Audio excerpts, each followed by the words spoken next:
Hello everyone, welcome to Navrang tuition centre. कैसे हो आप लोग? होप सो आपकी सीटेट की तैयारी जो है बहुत अच्छे से चल रही है। तो जैसे कि मैंने बताया कि हमें प्रीवियस ईयर जो क्वेश्चन पेपर हैं उनको भी अच्छी तरह से प्रैक्टिस करना चाहिए, क्योंकि उससे हमें पता चलता है कि एग्ज़ाम में जो क्वेश्चंस हैं वो कैसे आते हैं, किस तरह के होते हैं क्वेश्चन, और कई बार उन्हीं में से रिपीट भी हो जाते हैं कई क्वेश्चंस। तो मैं प्रीवियस ईयर क्वेश्चन पेपर्स में से ही एक क्वेश्चन पेपर जो है उसके साइंस के क्वेश्चंस जो हैं वो इस वीडियो में डिस्कस करूँगी। तो आइए देखते हैं कि वो जो क्वेश्चंस हैं कैसे हैं, कौन कौन से हैं। तो ध्यान से नोट कीजिएगा कि जो हम आज क्वेश्चन डिस्कस करने जा रहे हैं उन क्वेश्चंस में से मैंने जो 10th क्लास की कुछ वीडियोस बनाई हैं क्वेश्चन आंसर्स की एनसीईआरटी की बुक्स में से, तो उसमें से 2-3 क्वेश्चंस जो हैं वही रिपीट हुए हैं। तो सोचिए कि एनसीईआरटी की बुक्स जो है कितनी हेल्पफुल हैं, कि सारा जो मोस्टली मतलब ज़्यादातर जो है एनसीईआरटी की बुक्स से ही आता है। तो प्लीज़ एनसीईआरटी की बुक्स जो हैं उनको ही अच्छे से रीड करिए, पढ़िए, और प्रीवियस ईयर क्वेश्चन पेपर हैं उनको प्रैक्टिस कीजिए। तो जैसे कि इसमें 6th to 10th क्लास के कई क्वेश्चंस हैं जो आए हुए हैं, ध्यान से देखना। आप कई बार शायद आपने पढ़ा भी होगा कि वही एनसीईआरटी की बुक के क्वेश्चन आंसर्स हैं। तो आइए करते हैं हम। ये है हमारा जून 2011 का सीटेट का क्वेश्चन पेपर है, जिसमें से हम जो साइंस का पोर्शन है वो डिस्कस करेंगे। ठीक है, तो जैसे कि हर एक पोर्शन जो हर एक सब्जेक्ट के 30 क्वेश्चंस होते हैं और 30 मार्क्स का ही वो पोर्शन होता है, क्योंकि एक क्वेश्चन जो है वो 1 मार्क्स का होता है, 1 मार्क का होता है। तो आइए हम डिस्कस करेंगे 30 क्वेश्चंस, देखते हैं वो कौन से क्वेश्चंस हैं। इसमें से कुछ क्वेश्चंस जो है वो पेडागोजी से रिलेटेड भी होंगे।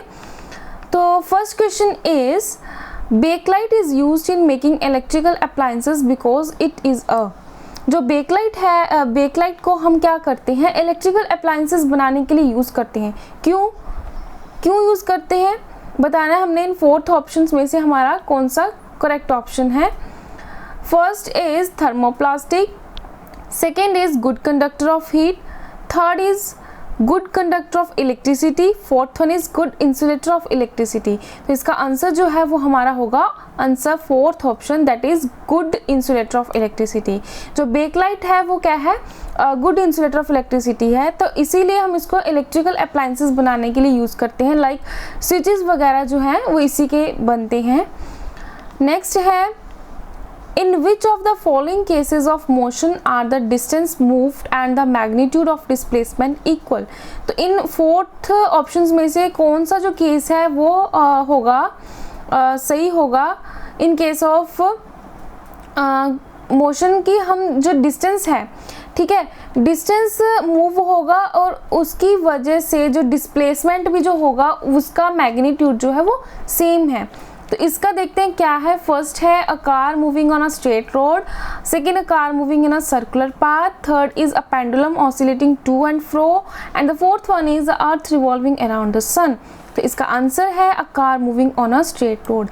देखिए स्ट्रेट रोड है, स्ट्रेट डायरेक्शन में अगर स्ट्रेट रोड में हम जा रहे हैं तो उसका डिस्प्लेसमेंट जितना है उतना ही उसका डिस्टेंस होगा। तो इसका क्या है, इक्वल मैग्नीट्यूड है। देखिए इसमें जो कुछ क्वेश्चंस होंगे वो क्वेश्चंस जो हैं वही क्वेश्चन हैं जो हमने मैंने कुछ वीडियोस बनाई हैं जो लाइक 10th क्लास की एनसीईआरटी से रिलेटेड वही क्वेश्चन, कई 2-3 क्वेश्चंस देखना वही सेम क्वेश्चन है एज इट इज़, जो हमने हमारी जो वीडियोस में देखी है, जो 10th क्लास की एनसीईआरटी के क्वेश्चंस हैं। तो ऐसे ही 6th to 10th क्लास के एनसीईआरटी की बुक में से ही क्वेश्चंस जो हैं वो एग्ज़ाम में आते हैं। इसमें से अगर आपने पढ़ा होगा, आप जैसे प्रेपरेशन कर रहे हो, आपको पता होगा कई क्वेश्चंस जो है इसमें आएंगे जो वो देखना आप एनसीईआरटी की बुक्स में से उठाए हुए हैं। तो इसीलिए बोलती हूँ कि एनसीईआरटी की बुक्स को जितना हो सके आप पढ़िए और प्रीवियस ईयर क्वेश्चंस पेपर को प्रैक्टिस कीजिए। तो देखते हैं नेक्स्ट, इसका जो आंसर होगा इसका होगा option number 1। Next question is LED and CFL are very commonly used as sources of light in homes.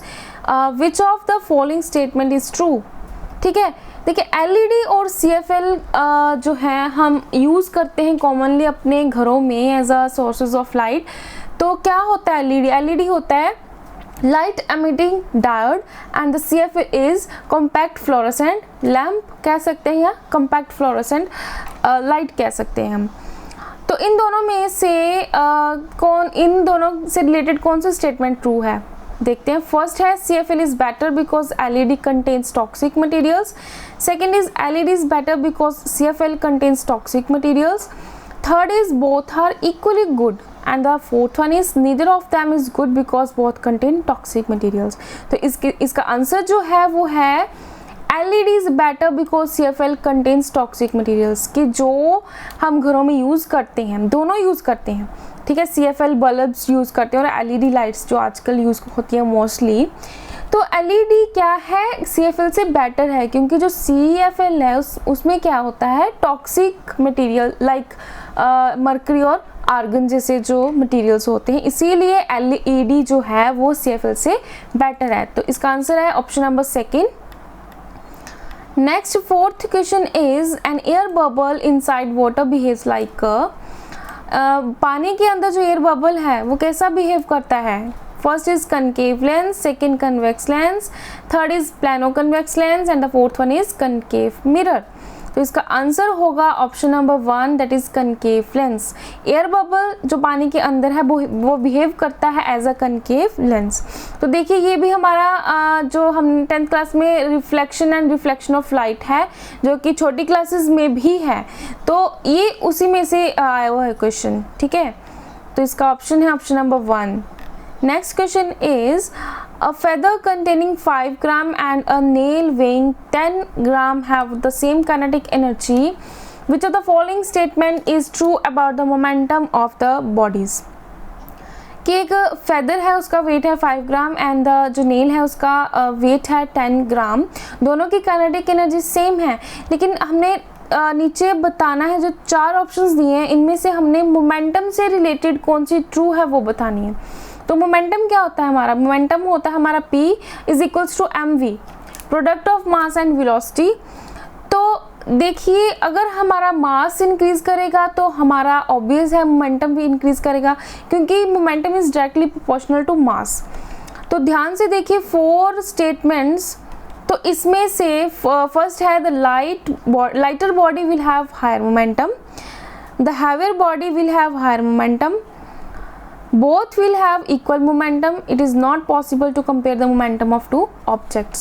तो इसका आंसर जो है that is the heavier body will have higher momentum, ठीक है ना, क्योंकि heavier body का higher momentum होगा, उसका मास ज़्यादा है तो obvious है momentum भी ज़्यादा होगा। तो इसका ऑप्शन है ऑप्शन नंबर सेकेंड, आंसर इसका सेकेंड ऑप्शन। नेक्स्ट क्वेश्चन है हमारा 6, if the pressure over a liquid increases it's boiling point. अगर कोई लिक्विड है उसके ऊपर हमने प्रेशर को राइज करवाया है दैट मीन्स कि उसका बॉइलिंग पॉइंट क्या होगा, डिक्रीज करेगा, इंक्रीज करेगा, doesn't change, first decreases and then increases. तो उसका जो बॉइलिंग पॉइंट है वो करेगा, बढ़ेगा, that is option second is the correct answer, that is increases. कि हमने अगर लिक्विड के ऊपर प्रेशर राइज करवाया है तो उसका बॉइलिंग पॉइंट भी इंक्रीज करेगा क्योंकि उसको लिक्विड से गैस फॉर्म में जाने के लिए मतलब उतनी ही एनर्जी की ज़रूरत पड़ेगी, उतनी हीट की ज़रूरत पड़ेगी, दैट मीन्स उसका बॉइलिंग पॉइंट इंक्रीज करेगा। 7th question is a doctor prescribes a medicine to treat hyperacidity. The main ingredient of the medicine is, एक डॉक्टर है वो हाइपर एसिडिटी को ट्रीट करने के लिए, हाइपर एसिडिटी को ख़त्म करने के लिए प्रिस्क्राइब करता है मेडिसिन। तो वो जो मेडिसिन देता है हाइपर एसिडिटी को ठीक करने के लिए, तो उसमें जो मेन इंग्रेडिएंट है वो क्या है, इन ऑप्शन जो दिए हमें इन चारों में से कौन सा मेन इंग्रेडिएंट होगा, तो वो होगा aluminium hydroxide, that is first is the correct answer. Next हमारा है नॉन मेटेलिक ऑक्साइड्स। जो नॉन मेटेलिक ऑक्साइड्स होती हैं उसका नेचर कैसा होता है, first is are acidic in nature, second are basic in nature, third are amphoteric in nature and fourth one is turn red litmus paper blue. तो जो हमारा नॉन मेटेलिक ऑक्साइड्स होती हैं वो क्या होती हैं, एसिडिक इन नेचर होती, ठीक है। तो इसका आंसर होगा ऑप्शन नंबर 1। जो नॉन मेटालिक ऑक्साइड्स है वो एसिडिक in नेचर है और जो मेटालिक ऑक्साइड्स हैं वो बेसिक in नेचर। अगर क्वेश्चन पूछ लिया जाए मेटालिक ऑक्साइड्स तो वो क्या होंगी हमारी बेसिक in नेचर। ये भी मेटल्स और नॉन मेटल से चैप्टर से क्वेश्चन है। नेक्स्ट है the inner surfaces of food cans are coated with tin and not with zinc. जो फूड कैन्स होते हैं उनके जो इनर सरफेस होता है उसको हम टिन से कोट करते हैं, ना कि जिंक से। क्यों, ऐसा क्यों? क्या जिंक जो टिन से ज़्यादा कॉस्टलियर है, या फिर जिंक टिन से ज़्यादा रिएक्टिव है, या फिर जो जिंक है उसका मेल्टिंग पॉइंट टिन से ज़्यादा है, या जिंक टिन से लेस रिएक्टिव है? तो इसका जो आंसर वो होगा ऑप्शन नंबर सेकेंड, कि जिंक जो है टिन से ज़्यादा रिएक्टिव है, इसीलिए हम टिन का यूज़ करते हैं इनर सरफेस को कोट करने के लिए।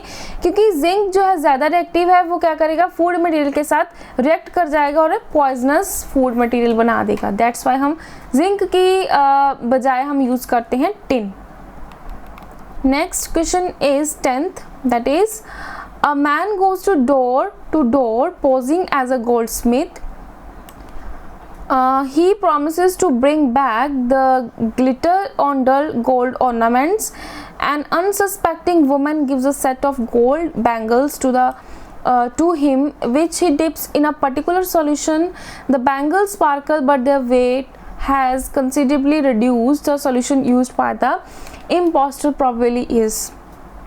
एक आदमी है जो घर घर जा रहा है एज अ गोल्डस्मिथ। वो एक गोल्डस्मिथ बना हुआ और घर घर जा रहा है, बोल रहा है कि आप का जो आपके जो डल ऑर्नामेंट हैं, गोल्ड के गहने हैं, उनको उनकी शाइन वापस ला देगा। तो एक जो औरत है, एक वुमन है, वो क्या करती है, अपनी गोल्ड बैंगल्स उसको देती है और वो क्या करता है, उसको डिप करता है एक पर्टिकुलर सॉल्यूशन में। तो फिर बाद में देखा जाता है कि जो उसकी बैंगल्स हैं उसकी स्पार्कल तो वापस आ जाती है, लेकिन उसका वेट जो है वो कम हो जाता है। तो बताइए कि उस आदमी ने, उस गोल्डस्मिथ ने कौन सा सॉल्यूशन जो है वो यूज़ किया। तो इन चारों में से देखते हैं। फर्स्ट है dilute HCl, second is concentrated HCl, third is a mixture of concentrated HCl and concentrated HNO3 and the fourth one is concentrated HNO3। तो जो इसका आंसर है वो होगा option number third, that is a mixture of concentrated HCl and concentrated HNO3। Because जो gold है is a inert element या inert metal, तो वो ना ही किसी डिल्यूट एसिड्स के साथ रिएक्ट करती है और ना ही किसी नॉर्मल एसिड के साथ रिएक्ट करती है। तो वो क्या है, हम क्या करते हैं, मिक्सचर लेते हैं कंसनट्रेटेड HCl और कंसनट्रेटेड HNO3, जिसको हम एक्वा रिजा बोलते हैं, उसके साथ ही गोल्ड रिएक्ट करता है।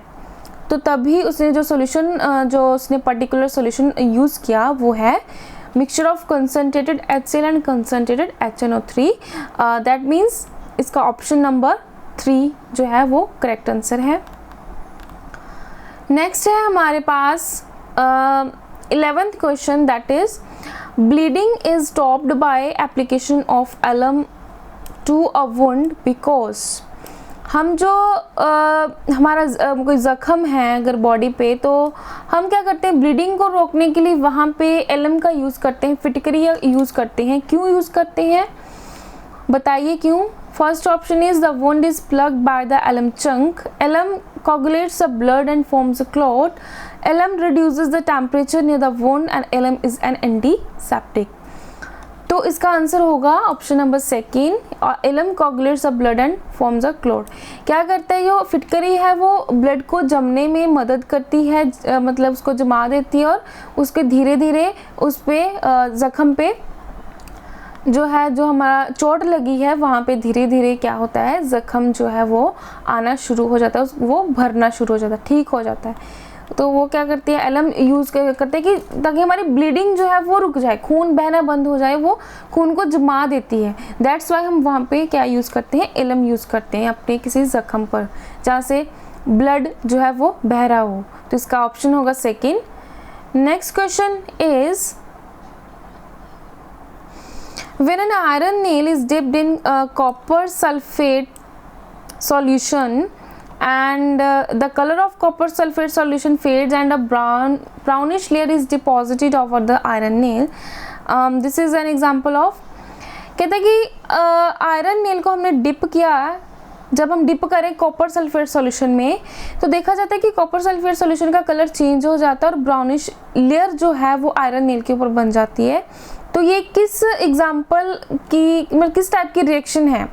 क्या ये कम्बिनेशन रिएक्शन है, क्या ये डिकम्पोजिशन रिएक्शन है, क्या ये डबल डिस्प्लेसमेंट रिएक्शन है, और क्या ये डिस्प्लेसमेंट एंड रिडॉक्स रिएक्शन है? This is also from class 10th and from chapter chemical reaction and equation, जो हमने अच्छे से एक एक्सपेरिमेंट किया था, टेस्ट ट्यूब्स ली थी, उसमें कॉपर सल्फेट सॉल्यूशन लिया था।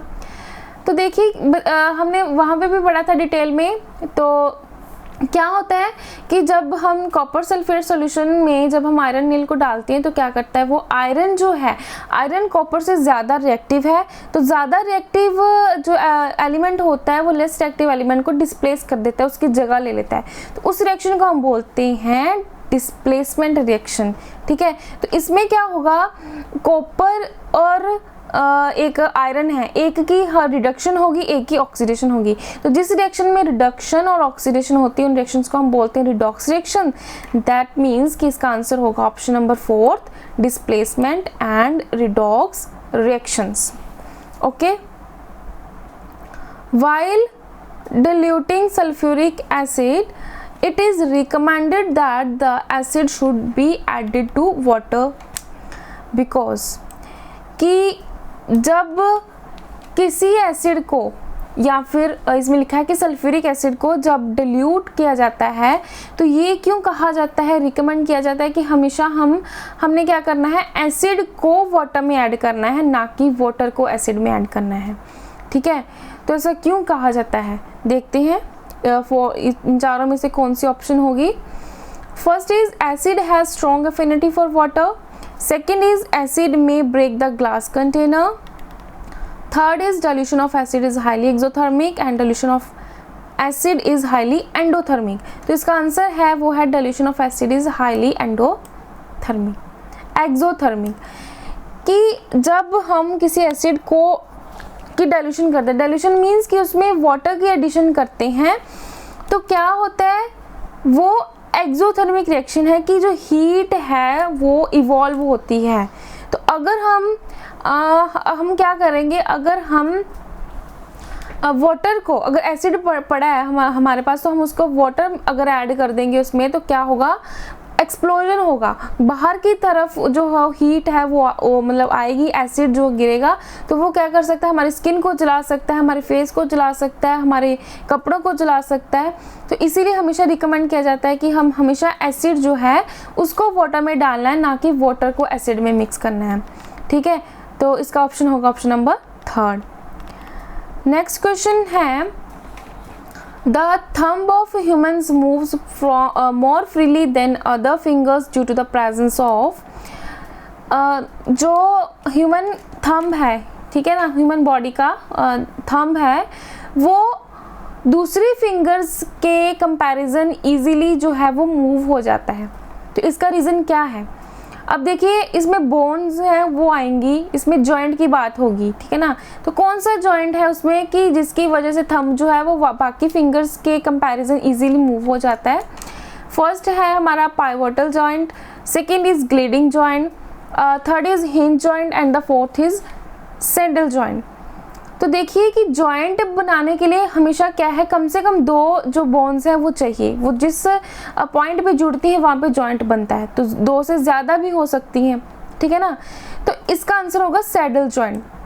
सैडल जॉइंट मीन्स जिसको हम हिंदी में बोल सकते हैं काठी जैसे बन जाती है, कि इसमें क्या होता है कि एक हड्डी जो है, एक बोन जो है वो मुड़ी हुई होगी, लाइक जैसे कुछ काठी जिसके ऊपर बैठते हैं हम, राइडिंग करते हैं, ठीक है ना। तो जो दूसरी बोन होगी वो ऐसे लगेगी कि वो उसके ऊपर बैठ के राइड कर रही है।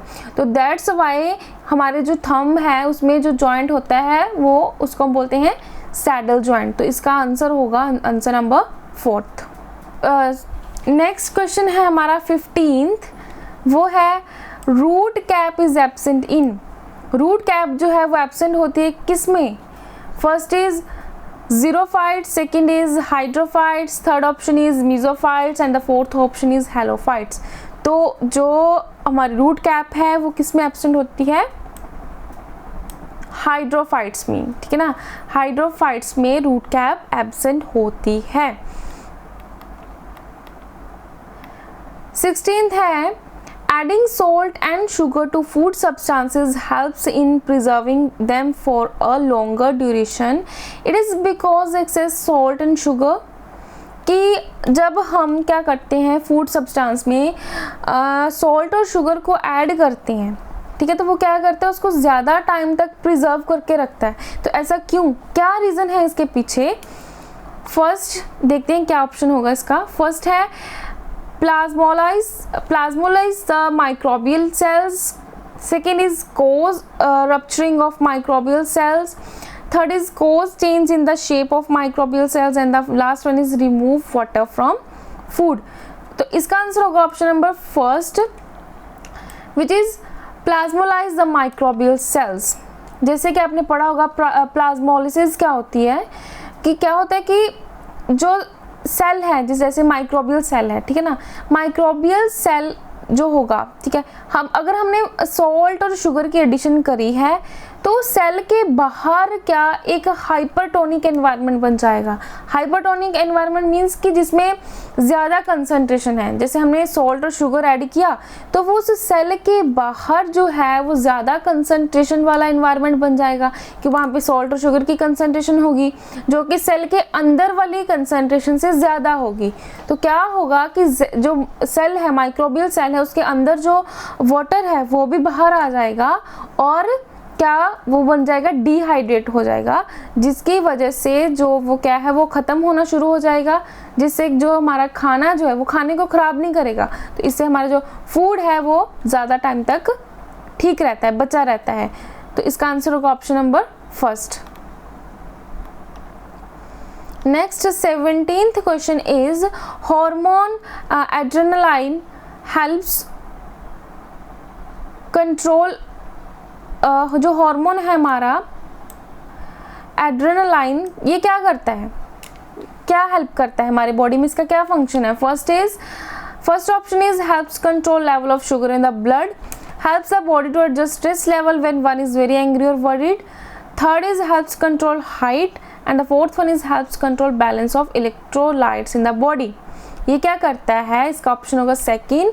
जो हमारी बॉडी में हार्मोन होता है एड्रेनालाइन, ये करता है हमारी बॉडी में स्ट्रेस लेवल को एडजस्ट करता है। जब हम कोई पर्सन या हम ज़्यादा वरीड हो या एंग्री हो तो ये हमारा स्ट्रेस लेवल को एडजस्ट करता है, ठीक है ना।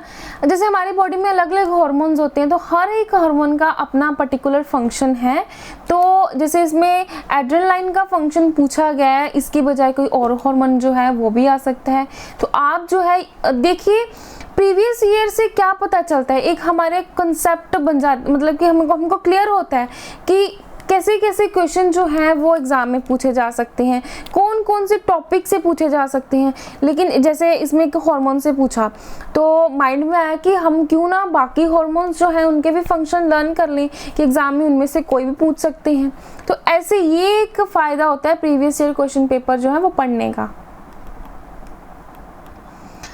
नेक्स्ट जो है 18th क्वेश्चन वो है The greenhouse effect which is causing an increase in the atmospheric temperature is mainly due to जो एटमॉस्फेयर में ग्रीन हाउस इफेक्ट है, ठीक है ना, जो क्या करता है टेम्परेचर को इंक्रीज करता है। तो वो किसकी वजह से होता है ग्रीन हाउस इफेक्ट, कौन सी गैस की वजह से mainly? First is oxygen, second is nitrogen, third is carbon dioxide and the fourth is sulphur. तो जो ग्रीन हाउस इफेक्ट है ये हमेशा याद रखिए आप, ग्रीन हाउस इफेक्ट किसकी वजह से ज़्यादा होता है? Carbon dioxide gas.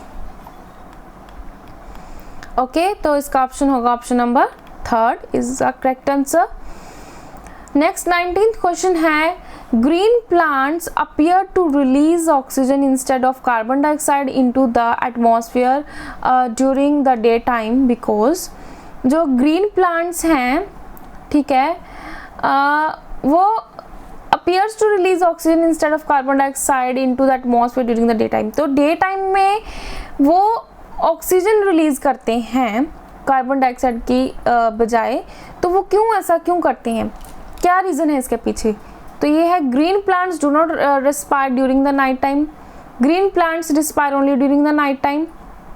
क्या जो ग्रीन प्लांट्स है सिर्फ वो नाइट टाइम रेस्पिरेशन प्रोसेस उनमें होता है, या फिर क्या उनमें सिर्फ और सिर्फ during the night time respiration होता है? एक ऑप्शन ये है। एक ऑप्शन है कि क्या नाइट टाइम में उनमें रेस्पिरेशन नहीं होता। थर्ड है green plants respire during the day time but are involve in photosynthesis during the night time. क्या वो डे टाइम उनमें रेस्पिरेशन प्रोसेस होता है लेकिन नाइट टाइम उनमें क्या होता है, photosynthesis. Fourth is the rate of photosynthesis is higher than the rate of respiration during the day time. तो इसका आंसर है फोर्थ, क्योंकि डे टाइम में क्या होता है, फोटोसिंथेसिस प्रोसेस ज़्यादा होता है एज कंपेयर टू रेस्पिरेशन। ठीक है ना, रेस्पिरेशन के बजाय फोटोसिंथेसिस जो है वो डे टाइम प्लांट्स में ज़्यादा होती है।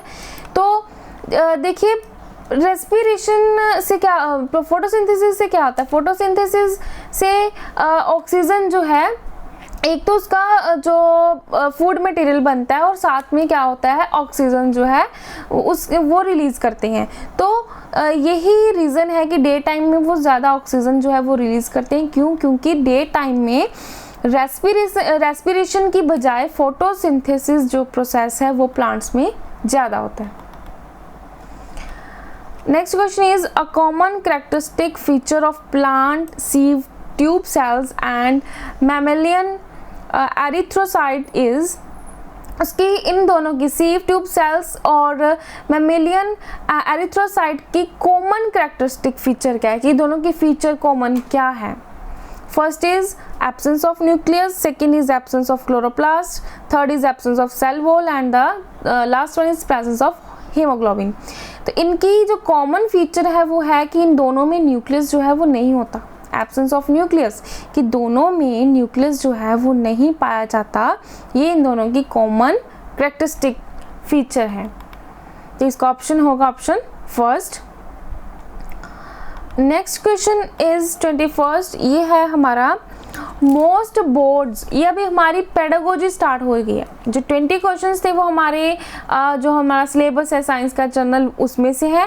अब जो पेडागोजी पोर्शन स्टार्ट हो गया जिससे क्या है 10 क्वेश्चन जो वो आते हैं एग्ज़ाम में। ठीक है ना, देखिए इसका फर्स्ट क्वेश्चन है पेडागोजी का, दैट इज़ 21st क्वेश्चन है, most boards of education have banned the dissection of animals. जो ज़्यादातर एजुकेशन बोर्ड जो हैं उन्होंने बैन कर दिया है animals dissection. Animal dissection means जैसे हम क्या करते हैं, बॉडी का स्ट्रक्चर समझने के लिए उसका मतलब कि उसको डीपली कि कैसी उसकी हमारा बॉडी स्ट्रक्चर है, ठीक है, तो क्या करते थे हम उसका प्रैक्टिकल करते थे, सीखते थे। मतलब डायसेक्शन मीन्स चीर फाड़ करना किसी बॉडी को, चाहे वो डेड है उसको चीर फाड़ के उसके स्ट्रक्चर को समझना। ठीक है ना, तो ये क्यों ज़्यादातर एजुकेशन बोर्ड्स हैं उन्होंने बैन कर दिया है, तो क्यों किया ये ban? First is animals are no longer available for dissection, third is procuring animal has become an expensive proposition, and the third is there is a need to sensitize students to prevention of cruelty to animals, and the last is they may spread new diseases। तो इसका answer ध्यान से देखिए, pedagogy के questions जो होते हैं वो मोस्टली हमने समझने होते हैं कि क्या ऑप्शन हो सकता है। ठीक है, हमेशा पेडागोजी जो सेक्शन है हमने क्या करना है, हमेशा पॉजिटिव वाला ऑप्शन होगा ना, हमने वो उठाना है। देखना कई बार तो चारों ऑप्शंस जो हैं वो लगते हैं कि सेम है, मतलब कि ये भी हो सकता है, ये भी हो सकता है, लेकिन हमने क्या करना है, हमेशा जो पॉजिटिव वाली लाइन होगी, पॉजिटिव वाला ऑप्शन होगा, हमने उसको उठाना है, वही करेक्ट आंसर होगा हमेशा, चाहे वो बच्चे के तरफ हो, चाहे चाइल्ड सेंटर्ड हो, ठीक है ना, या फिर किसी भी तरह का क्वेश्चन हो, तो जो पॉजिटिव, जिसमें पॉजिटिव लाइन हो, पॉजिटिव वाला पॉइंट हो, वही वो पॉइंट जो होगा वो उसका आंसर होगा। तो इसमें क्यों बैन किया है एनिमल डायसेक्शन? ये बैन किया है ताकि जो बच्चे हैं उनको ये मतलब कि महसूस कराया जाए, समझाया जाए कि जो एनिमल्स हैं उनके जो उनके प्रति जो हमने क्रूएलिटी जो है उसको रोकें, ठीक है ना। तभी हम एनिमल्स ऑफ डायसेक्शन जो है वो बैन किया है कई एजुकेशन बोर्ड्स ने। नेक्स्ट ऑप्शन इज 22nd है, the main aim of conducting mathematics and science olympiad is to. तो मैथमेटिक्स और साइंस ओलंपियाड्स जो हैं उसको कंडक्ट करने का मेन एम क्या है? First, promote excellence in the subject by nurturing creativity and experimentation, grade students according to their capability, help students score high marks in professional examination, grade schools based on the performance of their students।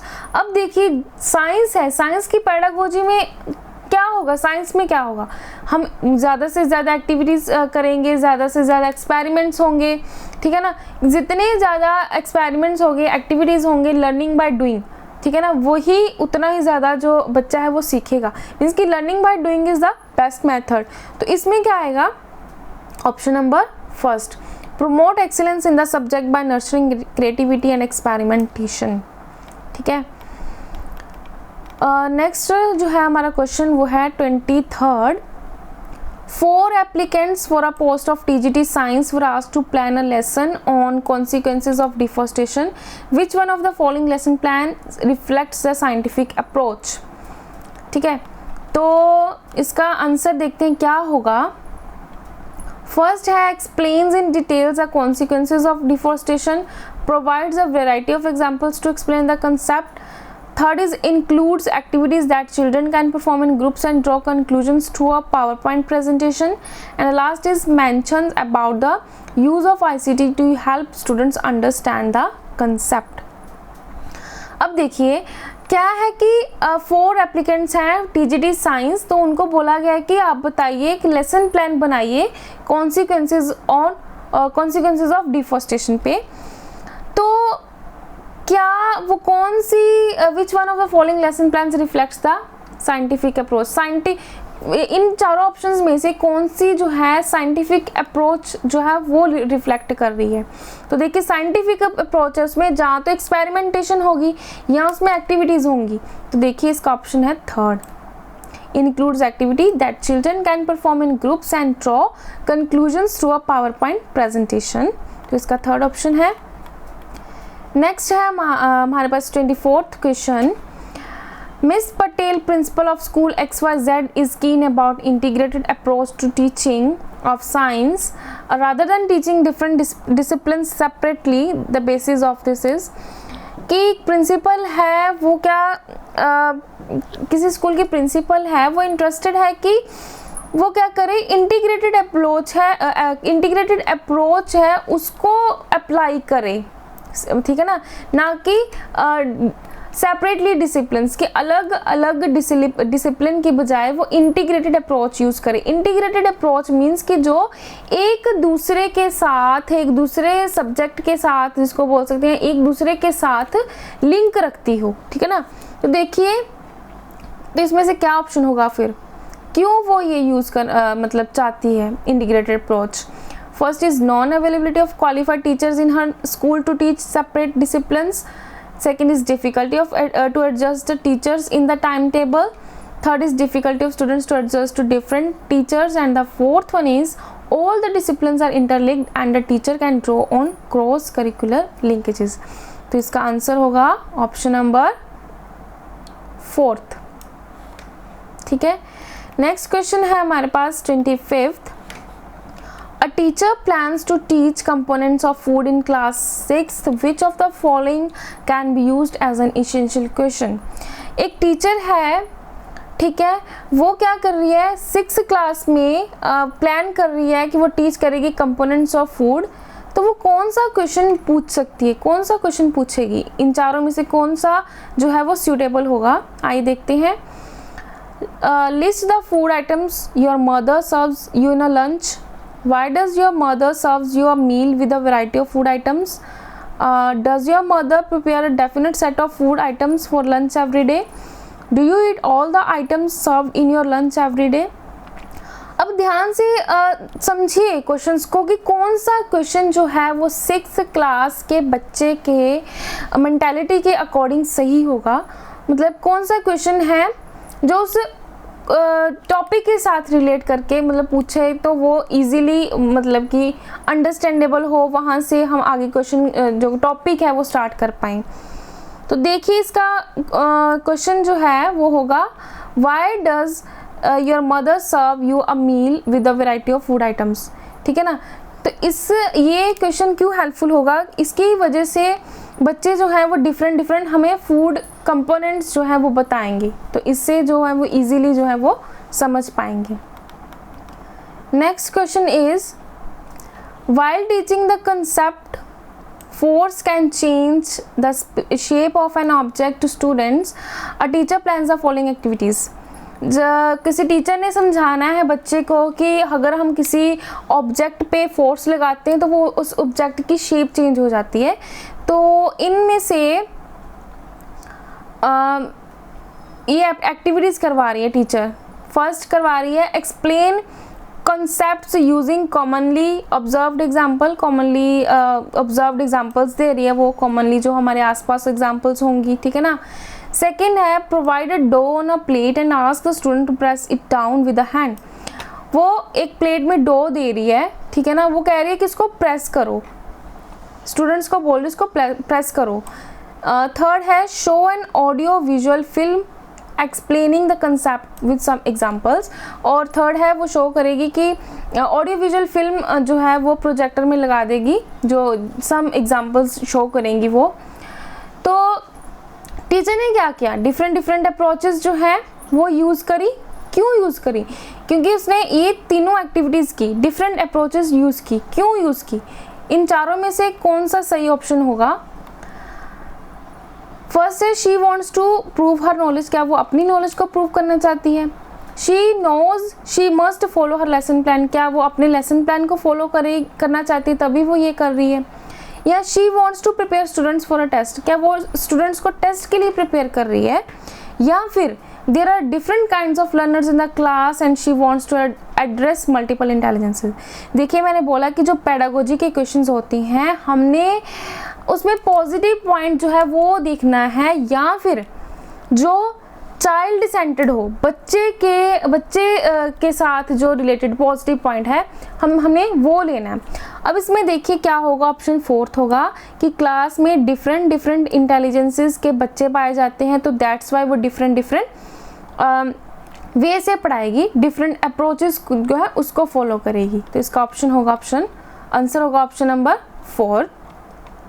ठीक है, next है 27th question है हमारा, वो है which of the following can be assessed when Gita is using only MCQ as a tool to assess nutrition in humans. तो कौन सा which one of the following can be assessed when Gita is using only MCQ as a tool to assess nutrition in humans. जब जो गीता है chapter है nutrition in humans, उसने मतलब कि उसको असेस करना है तो उसने क्या यूज़ किए, सिर्फ MCQs जो हैं वो यूज़ किए एज ए टूल। तो with the help of MCQs वो क्या असेस होगा देखते हैं। फर्स्ट है analytical ability to classify food items and make a posture, misconceptions related to food habits, learners ability to apply knowledge and prepare a role play to present in the morning assembly, learners ability to comprehend the importance of components of food and write a long essay। तो देखिए इसका answer होगा second, misconceptions related to food habits. उसने MCQs जो हैं वो as a tool use किए, वो पूछे न्यूट्रिशन इन ह्यूमन से रिलेटेड, ताकि जो बच्चों की मिसकंसेप्शन है तो वो फूड हैबिट के साथ रिलेटेड मिसकंसेप्शंस है उसको क्लियर कर पाए। ठीक है, तो इसका ऑप्शन होगा ऑप्शन नंबर, आंसर होगा ऑप्शन सेकंड। नेक्स्ट है question number 28। A science teacher plans group activities to teach properties of air to her students of class 6. Which one set of attributes would she like to have in the students she select as a group leader? तो उसने क्या करना है कि पढ़ाना है, group activities करवानी है, उसने पढ़ाना है प्रॉपर्टीज़ ऑफ एयर। तो ग्रुप एक्टिविटीज़ करवाएगी तो ग्रुप बनाएगी, ग्रुप में कोई ग्रुप लीडर भी होगा। तो ग्रुप लीडर में वो कैसी मतलब कि क्या चाहेगी, क्या क्वालिटीज़ होनी चाहिए एक ग्रुप लीडर में। तो देखिए, फर्स्ट है freedom to choose roles, work at their own pace and understanding. Second is ordering students to take roles and deliver in consonance with their understanding, and the third is giving major roles to brighter students to ensure the group finishes first, and the last one is assigning roles as per capability, motivating and coordinating among the group members। ठीक है, तो क्या होना चाहिए कि जो उसने select किया है ग्रुप लीडर, तो उसमें क्या होना चाहिए, उसमें असाइनिंग उसको मतलब कि रोल असाइन करने हैं जिस बच्चे की जैसी कैपेबिलिटी है, मतलब उसका जैसे ग्रुप मेंबर्स के साथ कोऑर्डिनेशन है। तो इसका ऑप्शन होगा फोर्थ ऑप्शन। नेक्स्ट है 29th question. While selecting a performance task to help students to develop research oriented skills in a science class, a teacher may pick up a topic. ठीक है, एक task perform करना है, ठीक है ना, while selecting a performance task to help student develop research oriented skill. बच्चों में रिसर्च ओरिएंटेड स्किल्स को डेवलप करने के लिए एक हमने टास्क परफॉर्म करना है, तो टीचर कौन से टॉपिक के साथ रिलेटेड टास्क जो है उसको चूज़ करेगी। देखते हैं कौन सा टॉपिक चूज़ करेगी वो। From the content given in the syllabus which must be completed in time, which majority of the students in a class find interesting, which she thinks is important for the students and related to problem faced by students in their day-to-day functioning, and which is a part of the concepts to be covered for this class। देखिए इसमें positive कौन सा option लग रहा है, option number 4, कि वो topic होगा जो बच्चे प्रॉब्लम फेस कर रहे हैं अपनी डे टू डे लाइफ में। ठीक है, वो वाला टॉपिक जो है वो चूज़ करेगी as a task. Okay, next है हमारा last question. While investigating how water affects the germination of seeds, a teacher asked the students to soak bean seeds on a bed of cotton wool for a few days and observe the changes. What is the guideline that she forgot to mention to place? कि investigate करना है कि कैसे water जो है वो germination of seeds को affect करता है। तो एक टीचर है, उसने स्टूडेंट को बोला है कि क्या करना है कि एक कॉटन वूल लेना है, उसके ऊपर क्या रख देना, हमने बीन के सीड्स रख देने हैं। तो जब उसने बच्चों को इंस्ट्रक्शन दी, तो इंस्ट्रक्शन देते हुए उसने क्या वो भूल गई कहना। उसने बच्चों को कहा कि कॉटन वूल के ऊपर बीन के सीड्स रख देने हैं, फिर हमने कुछ दिनों के लिए रखने हैं, फिर धीरे धीरे उसमें चेंजेस जो है वो ऑब्जर्व करने हैं। तो वो बच्चों को इंस्ट्रक्शंस देते हुए किस चीज़ को भूल गई। देखिए, फर्स्ट है many seeds on wet cotton, a few seeds on wet cotton, many seeds on dry cotton, a few seeds on dry cotton. तो वो क्या कहना भूल गई, वो देखो ड्राई कॉटन तो हो ही नहीं सकता, ठीक है ना। अगर हम टॉपिक ही क्या है हमारा, how water affects the germination of water, water कि कैसे जर्मिनेशन ऑफ सीड्स को इफेक्ट कर रहा है वाटर। तो वाटर मीन्स वेट तो चीज़ होनी चाहिए, मीन्स ना तो ये थर्ड ऑप्शन हुआ ना ही फोर्थ ऑप्शन हुआ, हमारा ऑप्शन वेट कॉटन के साथ रिलेटेड हुआ। तो इसमें आएगा अ फ्यू, क्योंकि उसने हमने जो कॉटन वूल है उस पर कुछ ही सीड्स रख सकते हैं, हमें ज़्यादा रखने के लिए क्या करना है, जस्ट हमने ऑब्जर्व ही तो करना है। तो इसका ऑप्शन होगा second option, that is a few seeds on wet cotton. तो इसका सेकेंड ऑप्शन जो है वो आंसर होगा। तो ये हैं कुछ इम्पॉर्टेंट क्वेश्चन साइंस के। तो ऐसे ही का आगे वीडियोस बनाऊंगी जिसमें साइंस और मैथ से रिलेटेड जो इम्पोर्टेंट क्वेश्चंस होंगे, और कुछ वीडियोस मैं बनाऊंगी जिसमें बताऊंगी कि लास्ट मोमेंट पे आपने कैसे जो है प्रैक्टिस करनी है एग्ज़ाम की, कि कैसे हमने OMR शीट जो है उसको फिल करना है, कैसे हमने जो अपने पेपर को अटेम्प्ट करना है, ताकि ज़्यादा से ज़्यादा हम जो टाइम है वो हम अपने मैथ पोर्शन को दे पाएँ, कि कैसे कंज्यूम करें अपने टाइम को, कि हमारा पेपर जो है वो टाइम पे कंप्लीट हो जाए, कोई क्वेश्चन जो है वो ना छूटे। For more updates subscribe my channel and press the bell icon. Thank you.